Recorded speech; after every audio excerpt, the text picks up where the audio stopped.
తిరుమలకు విచ్చేసే వేలాది మంది భక్తులకు అందించే అన్న ప్రసాదాల రుచిని పెంచేందుకు నాణ్యమైన బియ్యం సరఫరా చేయాలని టీటీడీ ఈవో శ్యామలరావు రైస్ మిల్లర్లను కోరారు.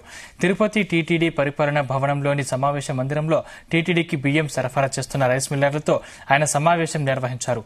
అన్నం రుచిని పెంపొందించేందుకు రైస్ మిల్లర్స్ పలు సూచనలు చేశారు.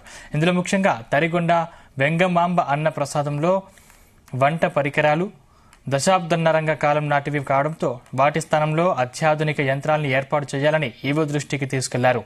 ఈ మేరకు ఈవో స్పందిస్తూ ఇప్పటికే టీటీడీ ఈ విషయంపై ఆలోచన చేసిందని, త్వరలో వంటశాలల్ని ఆధునీకరించనున్నట్లు తెలిపారు.